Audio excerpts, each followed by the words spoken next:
এগুলো পাকা আমরা বাসাতেই তৈরি করে বিক্রি করি। প্রচন্ড তাপদাহে যখন পুড়ছে নগর, তখন হাত পাখা তৈরিতে ব্যস্ত সময় পার করছেন পাখা তৈরির কারিগররা।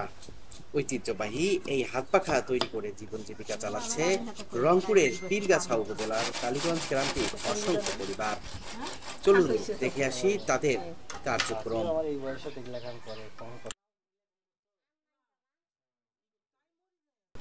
আমরা এই পাখার কাজ আমরা 20 বছর আগে থেকে করি।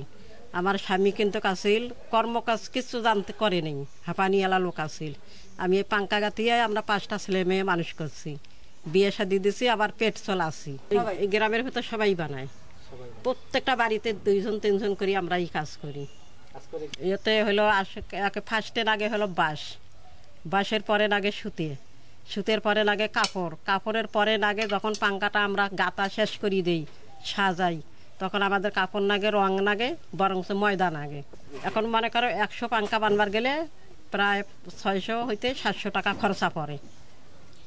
আর 100 পাঙ্কা আমরা 3000 টাকা বিক্রি করি। 600-700 টাকা খরচ হইলে আর কি 3000 টাকা 100 পাঙ্কা বিক্রি করি। 40 বছর থাকিয়ে মনে করেন আমরা পাঙ্কার কাজ করিয়ে আর কি এইভাবে আমার চলবার লাগছে আর কি। নিজে সুতি আনি, নিজে বাঁশ আনি, নিজে চাক বানিয়ে এখন মানে তৈরি করি এখন ওই যে রংপুরে নিয়ে যায় দিয়ে আসি।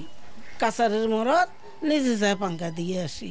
কি করবো এখন, পেট তো বাঁচা লাগবে, জীবন তো বাঁচা লাগবে। মনে করেন বেটার ঘরে চলে না, বেটার ওই যে কামলা কাটা ঘর দৌড়গুলো কীরকম আছে। বেটারা আই যে নুন আনতে পন্থা আনতে নুন পেরে কি একটা ভ্যানের কামাই, একদিন চোখে ভ্যানের কামাই হয়, 7 দিনে নাই। চাল ডাল সৌগতের দাম পোষায় না। 20 পিস পর্যন্ত মাল তুলতে পারে, আবার এমনও লোক আছে 5খানা তুলতে পারে না। চালু আর মানে অচালু আছে, বুঝছেন না, যে খুব চালু যদি জোড়াইয়া তারপরে যদি কিছু সাইডে করে দেওয়া যায়, 3-4 প্রকার সুতে দিয়ে যদি কাজ করে দেওয়া যায়, আর পরে দুই ধরনের সুতে দেওয়া মেকআপ দিয়ে দেবে। তবে আমার বাড়িতে এনি টাইম প্রতিদিন 20-25 পিস করে পালে আমরা প্রতিদিনই তুলি।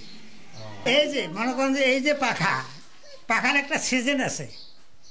যদি মনে করেন যে চৈত্রি মাস পরে, চৈত্রি মাস থেকে শুরু করে একদম একেবারে ভাদ্র মাস পর্যন্ত, তখন কিন্তু খুব গরম থাকে। এই কয় মাস কিন্তু আমাদের খুব চাহিদা, বাইরে বিক্রি করতেও সুবিধা, আমাদের চাহিদা মিটি ফেলায় আর কি, জনগণের ন্যায় আমাদের কাছে ভালো বিক্রি করতে পারি। আর অফ সিজনে, ডাল সিজনে দেখা গেল যে আমরা বেকার বসে থাকি, হয়তো আমরা সুতে কিছু স্টক করে সব কিছু মাল সামানা রেডি করে নিয়ে দৈনিক হয়তো কিছু কিছু করে মাল আমরা গাঁথি, এইভাবে স্টক হয়ে যায়। স্টক করে দেখা যায় যে এমনও লোকের 1000, 1200, 2000, 3000 পিস পর্যন্ত মাল জমা হয়ে যায়। তো এই যে জমানো মালটা যে হয়, এটা যখন আবার সিজন আসে, ওই সিজনের সময় আবার ওই মালগুলো আমরা আবার মেরামত করি, অর্থাৎ এর যা কিছু করার দরকার করে তখন আবার সেল করি। এগুলো পাকা আমরা বাসাতেই তৈরি করে বিক্রি করি। কিরকম ডিজাইন? একটু কম, বিভিন্ন ডিজাইন আছে। এই যে একটা, এটা হলো এক কালার, যেটা হলো এক কালার, যেটা এক কালার, যে ডাক রঙের, যে ডাক রঙের, একো পাঙ্কা একো কালার। ওই ডিজাইন করে দেয়, একটা করে পাকা আমরা 100 টাকা করে বিক্রি করি। মানে ডিজাইনের উপর, হ্যাঁ, ডিজাইনের উপর দাম নেয়, ডিজাইন ছাড়া দাম কম দেয়।